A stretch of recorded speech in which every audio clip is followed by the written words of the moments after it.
So yeah, let me switch to HashLog. And so this is HashLoad for everyone following along. HashLoad is where you can upload your files, among other things.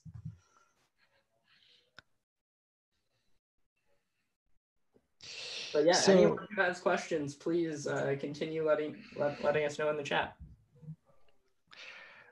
So HashLog is, again, we are using the same, auditing on system, like, tracking on everything that's happening on different data sets. So it's using HashLoad behind the scenes? Yeah, so we are using the same. So I created our own library based obviously on the Hedera SDK. And after I'm just reusing the same library everywhere. Which Hedera SDK are you using? The Java SDK. Okay, safe choice, nice. Yeah.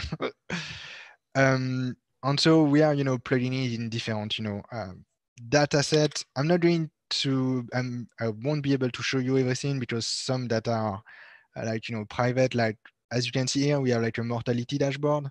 So this one is, for example, we receive data from coroner offices in US, and we have like this, reporting capabilities. And after this information can, because it's not yet the case, but they can be, transmitted directly to the CDC.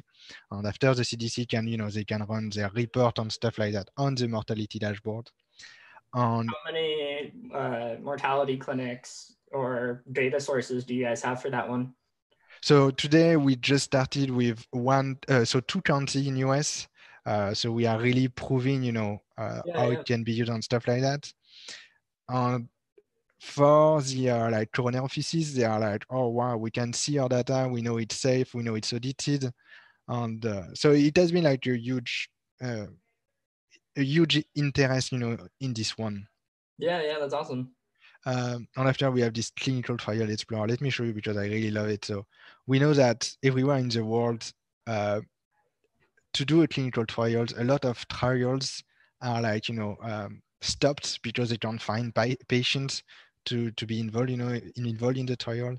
And today, if you go like, it's the same data set as this one. So let's say, you search for diabetes type 2.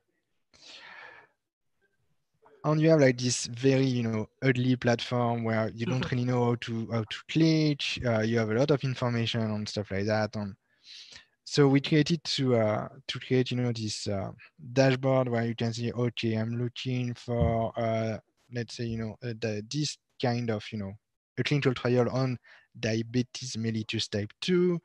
I want to focus on United States. I want. This is a lot of data visualization. Yeah. And we have up, and after you can click on a specific trial, and you can like, have more information about the trial. So obviously, this visualization is nothing related to Hedera, but we are proving that, the information that you visualize is exactly the same as the one that is publicly, available, and we have a trace of everything, and we audit, every information that we capture from this public official platform are audited and traced back to our system.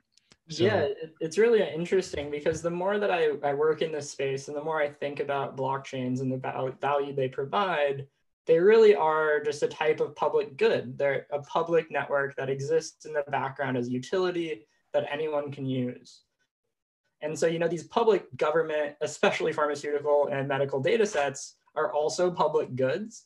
Yeah. And it's really interesting that the kind of attack vectors or the overlap really lend themselves well. So like for whatever reason, if a government agency wanted to go back and, lie about whatever data they're reporting, it's really, really interesting that these types of public goods can kind of compound on each other.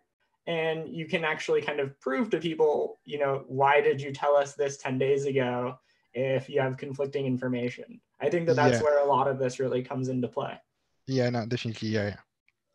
It's really sharing information and proving that, where was the information and, who was aware of it, why it has not been shared, has it been modified after some information, really the full, process on data provenance cycle. Yeah, yeah, and they can almost take you out of the equation or use your guys' platform in some way by uploading those data sets directly or immediately to HashLoad, and then people could grab them from the Hedera main network rather than grabbing them from a website that could be hacked or something like that. It's really interesting. And yeah, so this coronavirus tracker. So I'm sure, or maybe not. People already saw that. So we collected again information from different sources, and we built this dashboard. And people were like, "Okay, guys, so how is it connected to Hedera? I mean, what are you really doing?" Yeah. So I was like, Well, I think. most traditional blockchains are these really slow, outdated things that can really only move tokens around, and it's very different. Yeah.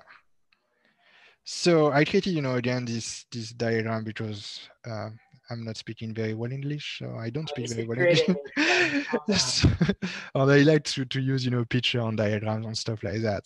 So what we really do. So today we collect. I'm sure that, everybody that are looking for coronavirus dashboard, they saw the one developed by the Johns Hopkins University.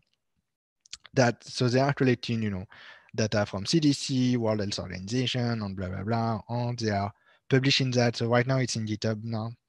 And for example, we have like this, we have like almost like an ETL, process where we collect information automatically from GitHub. We do some transformation to make it like usable for us, and we load that to our, let's say, pipeline.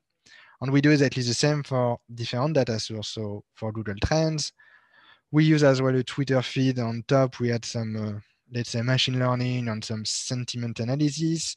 And we collect as well information from clinical trials. And again, we just following the same pattern, we push that into the pipe. We put the information into what I call a data lake. So again, depending of the source of the information and what we want to do with it, we use different technologies, but we keep a timestamp on the hash of every information item that we collect. They are tracked by our data provenance system, and obviously they are linked back to the data lake. And why do we do that? Just to say that the information that you can see in the coronavirus dashboard is based on data that we collected on. It was like, how to say, like the how to say, we are, we the data source, sorry, the information that we use in the dashboard is exactly the same as the one we collected. We have this, again, this cycle saying we collect it from here, we have a timestamp, we can record for it, we can obviously, again, we are not displaying in this dashboard this information because no one really care at the end, about where it comes from, what was the hash of every information. They don't really care, but we know that we can expose it if someone wants and say, okay, guys, so we are saying that you have like two confirmed case in Oisha. Where does it come from? Where is your proof? Where is your trust? So you say, oh yeah, we collected from this information. On this information, we have this hash and it has been stored, and we can check like the date on the Hedera network saying, yeah, this file has been registered on the, so which day are we? 19th of February. And in this file, we have two milestone firm, and the source of this file was the CDC, for example. Yeah, I think this is a great example of something that uses blockchain for trust, but some people are, it's so subtle or behind the scenes. It really is that trust layer that makes the magic happen. And eventually people really don't need to know that it's there. No, So this is a good example where you intentionally were like, we could show people the transaction hashes and the files making these things work, but why do people really need to know the specific cryptocurrency transfer that logged this data onto the Hedera network? exactly. So And good even, question. to be fair, even in HashLoad. So today in HashLoad, when you open a file, you have, this transaction ID, this hash and stuff like that. But I'm not even sure that, in the next version, we are going to keep that in the UI. Yeah, Because if you at have the these end, like verification tools and comparisons that you guys already yeah, have, so we don't really, I mean, the end users don't really care at all about what was the hash of your object and if the hash is properly stored. I mean, obviously you need to prove it at the beginning, but that's it. You don't need to display it all the time.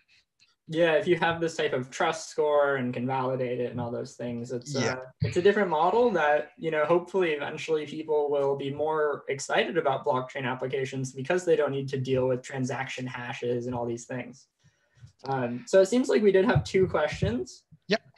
Someone asked, and I don't know if you have an answer to this, do you have a way to acquire and track permissions and approvals of transactions so that everyone knows or has trust in those? Basically, can you control who is able to add data to HashLog or HashLoad?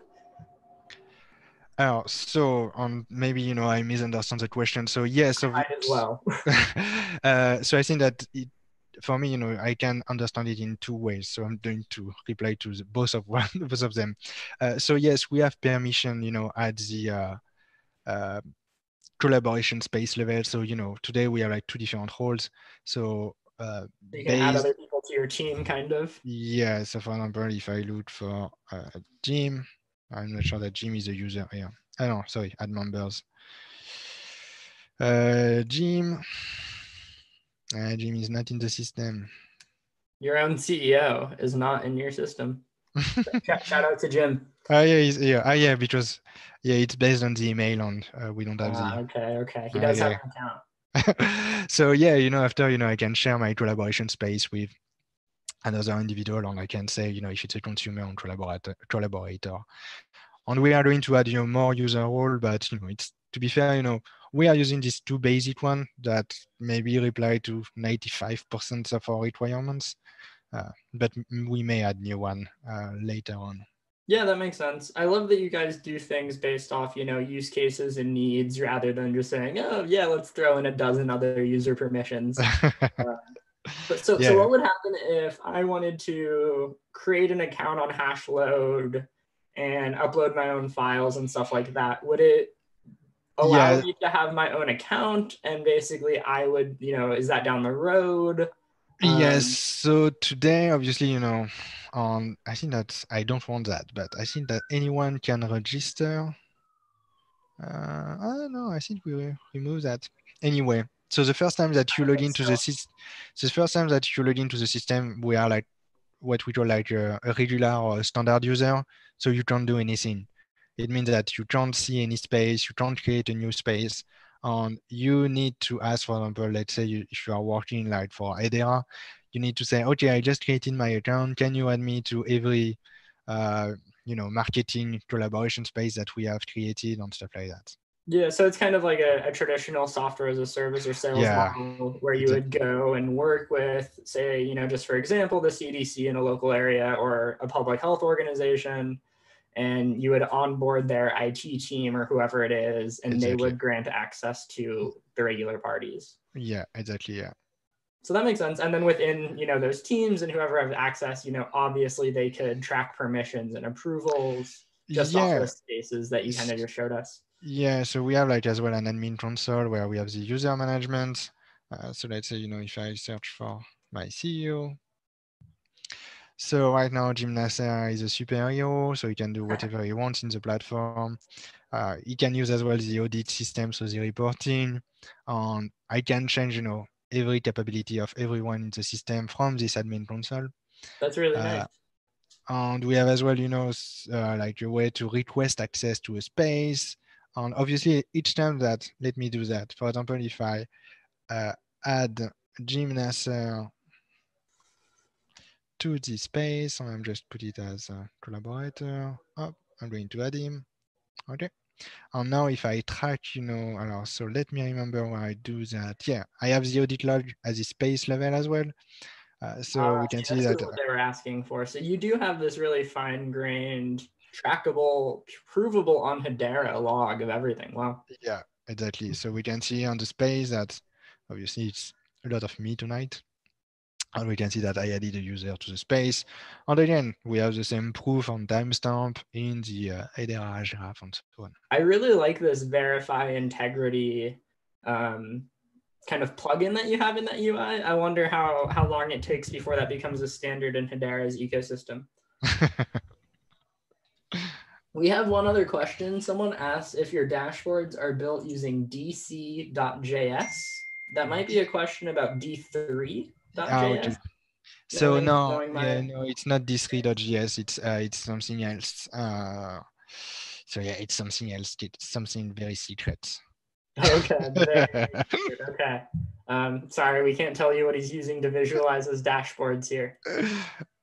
Well, this is awesome. Ben, is there anything else that you would love to show us today or that you would like to chat about while we have you here?